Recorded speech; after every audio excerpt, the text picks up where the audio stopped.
आज मैं राष्ट्रीय आय की अवधारणाएं पढ़ा रही हूँ। मोस्ट क्वेश्चन है, कोई भी एक के बारे में पूछ सकता है।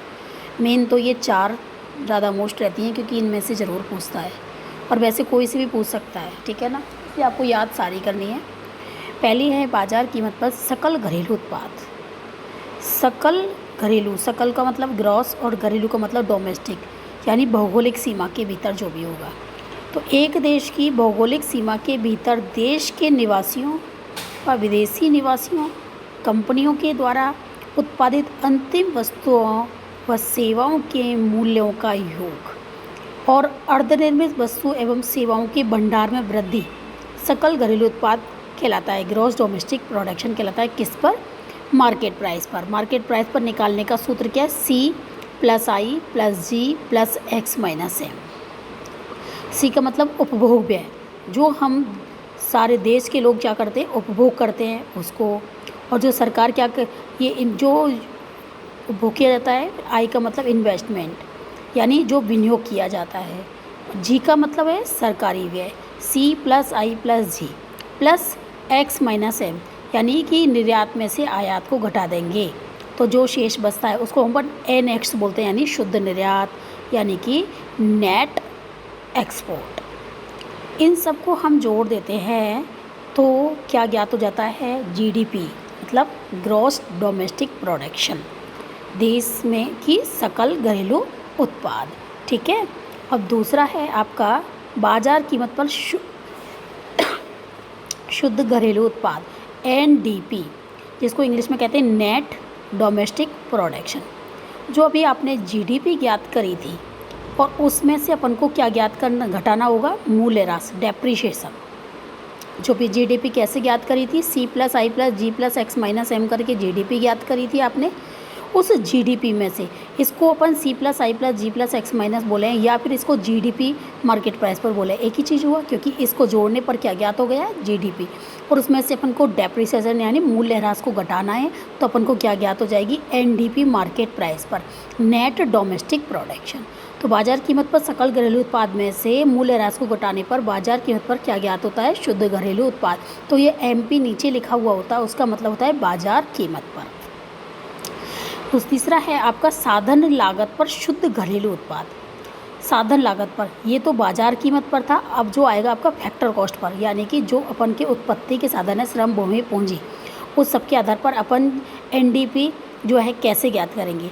जो आपने NDP मार्केट प्राइस पर ज्ञात किया था, यानी कि C+I+G+X- में से आपने मूल्यह्रास को जो घटाया तो क्या ज्ञात हो गया? NDP मार्केट प्राइस पर। अब उस NDP मार्केट प्राइस में से जो हमारे इनडायरेक्ट टैक्स है, यानी अप्रत्यक्ष कर है, सरकार जो लगाती है GST वगैरह, उसको तो क्या कर देंगे? घटा देंगे। और सरकार जनता को क्या दे देती है? सब्सिडी यानी अनुदान, उसको क्या करेंगे? जोड़ देंगे। तो NDP मार्केट प्राइस पर माइनस अप्रत्यक्ष कर प्लस अनुदान, इनको सब्सिडी को जोड़ देंगे तो NDP किस पर ज्ञात हो जाएगी? Factor cost per. आपको यदि क्या दे रखी है? NDP मार्केट प्राइस पर दे रखी है, और आपको NDP फैक्टर कॉस्ट पर ज्ञात करनी है, तो जो NDP मार्केट प्राइस पर दी हुई है उसमें से अप्रत्यक्ष कर को घटाएंगे और अनुदान को जोड़ देंगे, ठीक है। ये तो अपने अपने GDP और NDP ज्ञात कर लिया। अब अपन ज्ञात करते हैं GNP। GNP का मतलब आप समझ गए होंगे, ग्रॉस नेशनल प्रोडक्शन। नेशनल यानी कि हमारा जो है ग्रॉस राष्ट्रीय आय, इसको अपन क्या बोलेंगे? राष्ट्रीय आय। बाजार कीमत पर सकल राष्ट्रीय उत्पाद। एक देश की भौगोलिक सीमा में एक वर्ष की अवधि में देश के निवासियों व विदेशियों में उसी देश के निवासियों, कंपनियों के द्वारा उत्पादित अंतिम वस्तुओं व सेवाओं के मूल्यों का मौद्रिक माप है। मतलब वही है, एक देश के भौगोलिक, ये इन सबको भौगोलिक सीमा के भीतर क्या क्या हो रहा है? देश के निवासी, विदेशों में उसी देश के निवासी, जैसे अमेरिका के या लंदन के, दूसरे देश के सब निवासी हमारे देश में काम कर रहे हैं, कंपनियां काम कर रही हैं, उन सब की अंतिम वस्तुओं और सेवाओं के मूल्यों को जोड़ देंगे।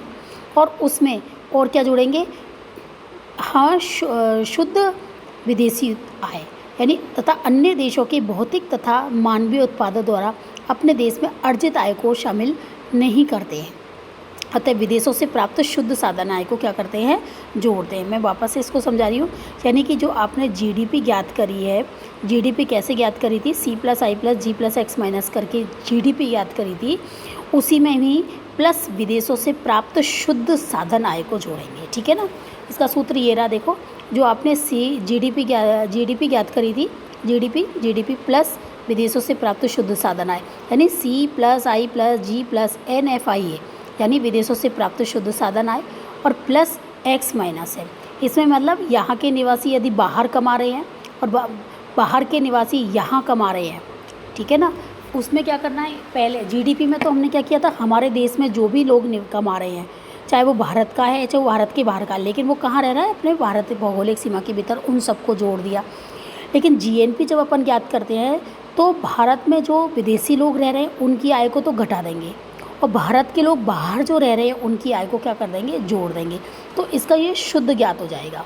तो जैसे कि भारत के लोग बाहर जैसे 200 करोड़ रुपए कमा के लाए, और भारत के लोगों ने बाहर से 200 करोड़ कमाया, और विदेशी लोगों ने भारत से 150 करोड़ कमाया, तो शुद्ध कितना हो गया, 50। यानी भारत के लोगों ने 50 करोड़ ज़्यादा कमाया है तो जोड़ देंगे।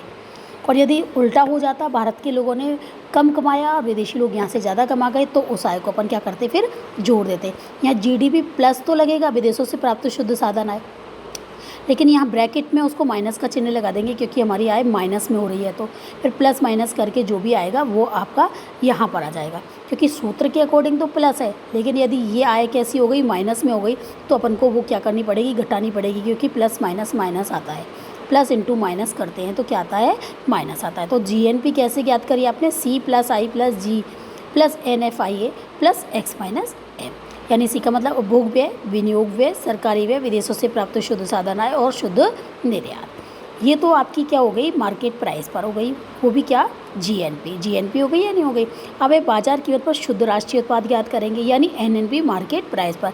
अब NNP मार्केट प्राइस पर आप यदि ज्ञात करते हैं तो ये आपने जो जीडीपी ज्ञात करिए, जीएनपी ज्ञात करिए मार्केट प्राइस पर, उसमें से अपन क्या घटा देंगे, मूल्य ह्रास को। तो बाजार कीमत पर सकल राष्ट्रीय उत्पाद में से मूल्य ह्रास को घटाते हैं तो बाजार कीमत पर शुद्ध राष्ट्रीय उत्पाद प्राप्त हो जाता है। जीएनपी माइनस मूल्य ह्रास किया तो एनएनपी मार्केट प्राइस पर ज्ञात हो जाएगा। मूल्य ह्रास को घटाना है अपने को। अब आप ये देखो मूल्य ह्रास किसे कहते हैं। मूल्य ह्रास जो है आपका एक उस स्थिर पूंजी का उपभोग, यदि आपको डेप्रिसिएशन की जगह दूसरा नाम उसका क्या दे रखा है, सवाल यदि देता है तो स्थिर पूंजी का उपभोग, ठीक है ना। तो इसे स्थिर पूंजी, क्योंकि हमारी कोई भी संपत्ति होती है उसमें से उसका मरम्मत वगैरह जो भी है, उसके टूट फूट उस सब पर जो व्यय किया जाता है, या उसके कार्यकाल के दौरान, प्रक्रिया के दौरान वो मशीनें घिस जाती हैं, पुरानी मशीनें अनुपयोगी जाती है, जिससे उत्पादन क्षमता में क्या आती है, कमी आती है। इसे ही अपन डेप्रिसिएशन यानी मूल्य ह्रास कहते हैं। तो जीएनपी में से मूल्य ह्रास को यदि हम घटा दें तो क्या ज्ञात हो जाएगा, एनएनपी मार्केट प्राइस पर। ग्रॉस नेशनल प्रोडक्शन में से डेप्रिसिएशन को यदि लेस किया जाता है तो net national production market price पर ज्ञात होता है। फिर है यही अपन शुद्ध राष्ट्रीय उत्पाद, वो ये वाला तो अपन ने किस पर निकाला है, मार्केट प्राइस पर लिख रहा है ना, ये मार्केट प्राइस पर।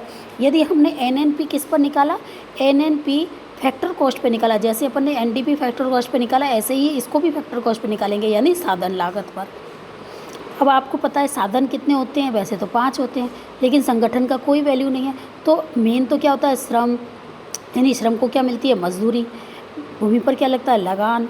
पूंजी पर क्या लगता है, ब्याज। एक उद्यमी को क्या मिलता है, लाभ। इन सबको यदि हम जोड़ देते हैं तो एनएनपी फैक्टर कॉस्ट पर ज्ञात हो जाती है। एनएनपी फैक्टर कॉस्ट पर ज्ञात हो जाती है। या इसको तो एक साधारण रूप में अपन निकाल लेंगे, और यदि ऐसे नहीं निकाल सकते तो एनएनपी अपन कैसे निकालेंगे। बाय द वे सवाल में आपको एनएनपी मार्केट प्राइस पर दे रखी है, ठीक है ना। और एनएनपी मार्केट प्राइस है, उसमें से अप्रत्यक्ष कर को तो क्या कर देंगे, घटा देंगे, और अनुदान को जोड़ देंगे। तो एनएनपी किस पे निकल जाएगी, फैक्टर कॉस्ट पे निकल जाएगी। कुल मिला के जो एनएनपी मार्केट प्राइस है उसमें से अप्रत्यक्ष कर को घटाना है और अनुदान को जोड़ना है, तो एनएनपी फैक्टर कॉस्ट पे ज्ञात हो जाएगी। यदि आपकी एनएनपी फैक्टर कॉस्ट पर दे रखी है तो, और मार्केट प्राइस पर पूछता है तो उल्टा कर देंगे। यदि ये दे रखी है एनएनपी फैक्टर कॉस्ट पर, तो अप्रत्यक्ष कर को इसमें क्या करेंगे, जोड़ देंगे, और अनुदान को क्या करेंगे, घटा देंगे। तो क्या निकल जाएगा, एनएनपी मार्केट प्राइस पर। और यदि एनएनपी मार्केट प्राइस पर दे रखी है और एनएनपी फैक्टर कॉस्ट में पूछ रहा है तो अप्रत्यक्ष कर को घटा देंगे और अनुदान को क्या कर देंगे, जोड़ देंगे। ये चौथा जो है 4 तक ही मैं बता रही हूँ, क्योंकि फिर ज़्यादा आपको समझ में जाएगा, कल बताऊँगी। ये आप 5वें 6वें 7वें की मैं कल बताऊँगी। ये चारों अच्छे से समझना, अच्छे से फिर इसको लिखना, ठीक है। ओके।